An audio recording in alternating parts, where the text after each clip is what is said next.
Bon matin, bienvenue à notre café matinal ensemble tous les matins, mais aussi le café reste chaud toute la journée et vous pouvez voir ces podcasts à n'importe quel moment de la journée. Et quel lundi, on est lundi 13 avril, le lundi après Pâques, quel Pâques magnifique nous avons eu malgré les circonstances, malgré tout ce qui se passe autour de nous, le confinement, la distanciation, nous avons été des milliers. C'est bien sûr plusieurs dizaines de milliers de plus que n'importe quel autre Pâques, n'importe quelle autre année, entre nos célébrations en ligne du vendredi saint et du dimanche matin de Pâques Nouvelle Vie. Plusieurs dizaines de milliers de personnes. J'aimerais aussi prendre un moment en tant que président de l'ACF, de l'Association chrétienne pour la francophonie. Je veux saluer toutes les églises qui ont mis des célébrations en ligne avec les moyens qu'ils avaient, qui étaient vraiment magnifiques. L'Évangile a brillé pour le Québec et pour la francophonie. Salutations spéciales à l'Église La Chapelle de Montréal avec Acts 21 et d'autres églises de mouvement ensemble qui ont fait aussi une présentation magnifique, magnifique message, une louange tellement créative et magnifique. Et ici, nous avons vécu un week-end où en live, les gens sur notre plateforme pouvaient contacter directement toute une équipe pastorale qui était chacun chez eux. Et on a eu plein de gens qui ont donné leur vie au Seigneur, qui ont de longues conversations, des gens qui s'étaient éloignés, qui sont revenus au Seigneur, des moments divins. Je veux aussi souligner que lors du vendredi saint, on a fait un podcast ici même avec mon épouse Chantal, qui est maintenant à plus de 14 ou 15 000 vues. 14 à 15 000 vues de notre podcast ensemble. Alors, à la demande générale, ce mercredi, Chantal va revenir se joindre à moi parce que nous voulons consacrer la journée du mercredi. Pendant des années, mon épouse depuis des années, anime une réunion de prière pour les femmes le mercredi. Mais là, c'est une convocation solennelle à tout le monde ensemble. Chantal va être avec moi, on va partager sur la prière. Et ce mercredi 15 avril, on va être en jeûne et prière. Priez, venez prier et jeûner avec nous, mettre la journée à part, venez assister à ce podcast. Et en plus de ça, mercredi soir, il va y avoir une réunion en ligne. Alors, on va avoir une réunion en ligne mercredi soir. Alors, on commence une nouvelle nouveauté. Tous les mercredis soirs, une réunion en ligne avec Pasteur Mark cette fois-ci. Et un moment de louange live, un moment de communication, d'enseignement de la parole. Et prenez le temps de bien suivre notre programmation. Toute la semaine, il y a du matériel nouveau à chaque jour. Nous, cette semaine, allons continuer dans notre café matinal ensemble avec les 7 paroles de la croix. Vous dites, pourquoi les 7 paroles de la croix en période de COVID et pourquoi les 7 paroles de la croix après Pâques? Eh bien, vous allez voir encore ce matin à quel point les 7 paroles que Jésus a prononcées à la croix, elles sont pertinentes pas seulement le week-end de Pâques, mais à chaque jour de notre marche avec lui et qu'elles le sont de manière hallucinante, de pertinence. Elles vivent à travers les siècles jusqu'à notre situation d'aujourd'hui, parce que nous avons vu ensemble la première parole. Nous les suivons chronologiquement. Jésus a été sur la croix à partir de 9 heures le matin jusqu'à 3 heures, 15 heures de l'après-midi. Les 3 premières paroles sont avant midi. Et lorsqu'on va arriver, ici on va arriver à midi et on va voir, c'est la suite des paroles. Et on a vu ensemble la première qui était « Père, pardonne-leur, car ils ne savent ce qu'ils font ». Ô malfaiteur à côté de lui, la deuxième parole de la croix. Aujourd'hui, tu seras avec moi au paradis. Et aujourd'hui, une parole très spéciale. La troisième parole de Jésus sur la croix était à sa mère et à Jean. Dans l'évangile de Jean, au 19e chapitre, le verset 25, près de la croix de Jésus se tenaient sa mère et la sœur de sa mère, Marie, femme de Clopas, et Marie de Magdala. Jésus, voyant sa mère, et auprès d'elle, le disciple qu'il aimait, qui est Jean, il dit à sa mère, « Femme, voici ton fils. » Et il dit au disciple, il dit à Jean, « Voilà ta mère. » Et dès ce moment, Jean l'a pris chez lui. Le verset 30, « Et quand Jésus a pris le vinaigre, il dit, « Maintenant, tetelestai, tout est accompli. » Et baissant la tête, il rendit l'esprit. C'est une parole où un peu de contexte, nous comprenons, et tous les historiens bibliques sont en accord pour donner le contexte que Joseph le mari, Joseph, l'époux de Marie, est décédé maintenant. Marie a d'autres enfants. On a vu les autres, Marie et les enfants, les frères, et la famille de Jésus pendant les évangiles qui sont là déjà. Et elle se retrouve au pied de la croix. Et à ce moment-là, tous sont abandonnés. Les disciples ont été dispersés. Tout le monde pense à lui. Tout le monde est confiné. Tout le monde a peur. Il y a une menace réelle. Il reste quelques femmes au pied de la croix et il reste Marie. Dans le contexte du Nouveau Testament, Marie n'a pas de ressources.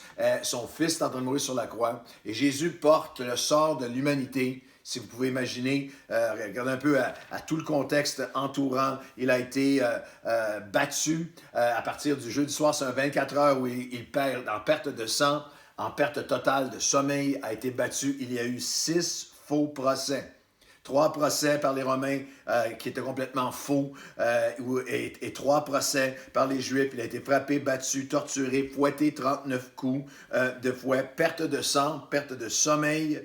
Tous les disciples l'ont abandonné. Ils sont tous en mode juste confinement et on pense à nous-mêmes. Et Jésus de la croix va regarder, alors qu'il porte l'humanité entière, alors qu'il vient d'offrir son pardon à l'humanité entière jusqu'à nous, alors que toutes les forces des ténèbres se fondent sur lui, torturé de tous les côtés, au pied de la croix, au milieu de la foule enragée, Jésus il voit sa mère, il la regarde près de la croix, il se tenait, et Jésus, voyant sa mère, et à partir de ce moment-là, il prend soin d'elle, de ses besoins qui vont être physiques. Les historiens, la tradition nous dit que Marie a vécu de 12 à 15 ans par la suite, et il dit à Marie, à partir de ce moment-là, Jean va s'occuper de toi. Jean va être comme ton fils adoptif. Et il dit à Jean, à partir de ce moment-là, occupe-toi d'elle, occupe-toi de Marie. C'est assez émouvant, c'est touchant. Et certains regarderaient ça, j'ai quelques paroles, puis diraient, ça doit pas être, c'est pas des paroles très, très importantes comparées aux autres. Jésus n'a jamais rien dit qui n'était pas important. Et cette parole, elle est importante à travers les siècles, à travers tous les âges, mais elle est particulièrement importante à l'époque dans laquelle nous vivons aujourd'hui. En ce lundi de Pâques, le week-end vient de se passer avec des manchettes d'horreur de CHSLD, où des gens ont été traités, ou des personnes âgées, ou des personnes du bel âge, où des mères et des pères ont été traités de manière abjecte. Il y a une enquête criminelle sur un de ces centres. Et il y a comme une traînée de poudre maintenant, des témoignages partout à travers le Québec de gens qui sont littéralement laissés à eux-mêmes, abandonnés par une société. Il y a plusieurs philosophes au fil des siècles qui disent qu'on peut vraiment mesurer la qualité morale d'une société à comment elle traite ses plus faibles. Eh bien, comment elle traite ces personnes âgées. Et en ce moment, non seulement est-ce qu'on peut considérer la qualité d'une société, mais on peut considérer la qualité, l'authenticité de nos propres vies chrétiennes, de nos engagements chrétiens, à comment nous allons nous occuper, comment on va prendre soin. Assez hallucinant que le lundi de Pâques, toute l'actualité est sur des mères et des pères qui sont laissés à eux-mêmes. Alors, il y a des applications pratiques importantes lorsqu'on regarde à ça qui Marie, qui elle est peut-être une, juste la mentionner, mais elle est importante.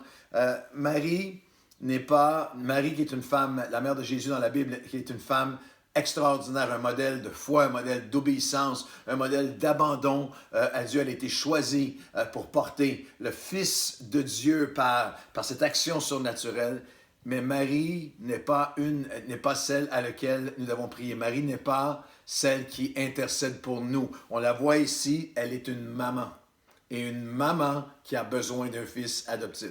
Elle a besoin d'un fils adoptif pour s'occuper d'elle pour les 12 à 15 ans qu'elle va vivre par la suite. Et à partir de ce jour, la Bible nous dit, à partir de ce moment-là, Jean l'a pris chez lui. Jean l'a pris avec sa famille pour s'occuper de ses besoins. Puis on la retrouve par la suite, Marie, dans les Actes des Apôtres. Et il y a quelque chose qui est là, qui est tellement...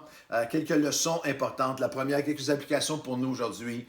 Nous devons porter attention. En cette période de COVID où on peut être centré sur nous-mêmes, notre emploi, nos études, nos trucs, nos affaires, nous devons, notre confinement, notre manquement, nos voyages qu'on n'a pas faits, nos préoccupations, les jeunes parents qui sont ici, nos jeunes enfants et tout. Mais le Seigneur nous appelle à regarder. De la croix, Jésus l'a vu, à s'arrêter, à porter attention à nos pères, à nos parents, à un oncle, à une tante, à des gens qui sont isolés en ce moment.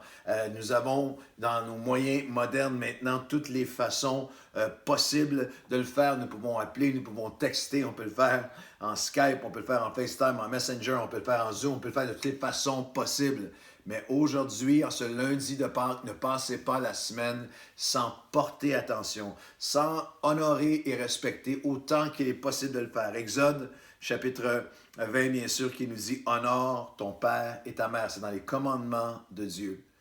Et ce commandement-là est repris en l'appel que nous avons à rencontrer leurs besoins, quels qu'ils soient. Des besoins qui peuvent être physiques, des besoins qui peuvent être d'une parole, d'encouragement, des besoins émotionnels, des besoins d'écoute. Je reçois plusieurs courriels.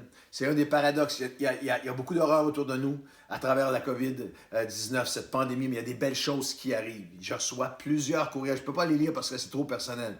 Il y a des milliers de personnes qui suivent les podcasts, mais il y a plein de gens qui avaient des froids, qui avaient des murs entre eux et leurs parents, qui en ce moment prennent le courage à deux mains et envoient un courriel, envoient un mot, reprennent un contact. Ça ne veut pas dire que c'est le moment où vous allez tout régler le dernier 30 ans, mais vous pouvez en ce moment faire des gestes que vous ne regretterez jamais. Des gestes de respect, comme de Jésus à la croix qui se préoccupe de sa mère. Et je dirais que vos parents soient chrétiens ou qu'ils ne le soient pas, que vous puissiez, je n'oserais même pas dire qu'il a été parfait ou non, parce qu'il n'y a aucun de nos parents qui l'ont été, et que vous puissiez tendre une main, et même à l'intérieur, le dernier passage aujourd'hui, à l'intérieur de l'Église chrétienne, Paul parlera à un jeune pasteur. La plupart des historiens pensent que Timothée, pour avoir un poste pastoral à l'époque, il se mariait très jeune, pouvait définitivement être un jeune époux ou un jeune mari, un jeune papa peut-être, mais on sait que Paul parle de sa mère et parle même de sa grand-mère, et il écrit à Timothée, « Ne réprimande pas rudement les personnes qui sont plus âgées, mais encourage-les, parle-leur, exhorte-les comme un père. » Et il dit au fils qui est Timothée d'être comme un père pour les personnes plus âgées, même de l'Église. Les femmes âgées, considère-les comme des mères. Honore les veuves. Et si vous pensez que c'est de moindre importance, le verset 8 de 1 Timothée 5, « Si quelqu'un n'a pas soin des siens, dans un contexte de notre famille, mais de la famille de Dieu, il a renié la foi. Il est pire qu'un infidèle. » Alors cette semaine, ce lundi, début de semaine de Pâques, nous, l'Église Nouvelle-Vie, allons continuer. On a fait plus de 4000 appels la semaine dernière. Nous allons continuer à appeler, continuer à encourager, continuer à trouver toutes sortes de manières. On a des équipes qui se forment pour envoyer des petits vidéos, des clips à nos quelques centaines de personnes du bel âge. Mais il y a quelqu'un que vous connaissez, vos parents, quelqu'un près de vous, au travail, un voisin, un ami, un oncle, une tante, quelqu'un près de vous qui a besoin que, comme Jésus de la croix, encourage à cette préoccupation pour sa mère, pour une personne vulnérable, que nous puissions aussi avoir de la croix, entendre le message et le pratiquer. Seigneur, cette semaine, aide-nous. Aide-nous comme tu nous as donné modèle à être à l'écoute, à avoir des yeux pour voir, à porter attention aux besoins des personnes du bel âge qui nous entourent, nos parents, nos grands-parents, des oncles, des tantes, des gens que nous connaissons dans notre entourage, qu'il y a un lien familial ou non. Dans l'Église, Seigneur, comme chrétiens, nous sommes part de la famille de Dieu. Nous considérons, Seigneur, ces hommes et ces femmes du bel âge, nous les honorons, nous les remercions pour l'exemple de leur vie. Nous sommes là parce qu'ils ont bâti avant nous. Et maintenant qu'ils sont dans ces endroits de vulnérabilité, ces moments de vulnérabilité, ces états de vulnérabilité, rends-nous attentifs cette semaine dans nos propres confinements, nos propres préoccupations. Rends-nous sensibles, rends-nous patients, rends-nous attentifs, rends-nous créatifs à tendre une main, et que de ce podcast, des milliers de mots, d'initiatives, d'encouragement, de sourires, de paroles de vie soient communiqués. Seigneur, merci pour l'exemple de la croix que nous allons vivre ensemble cette semaine en l'an 2020, après ta résurrection. Après la croix et la résurrection, nous marchons encore dans tes pas. Au nom de Jésus, amen et amen. Je vous souhaite une belle semaine après Pâques. Appelez quelqu'un, connectez avec quelqu'un du bel âge cette semaine.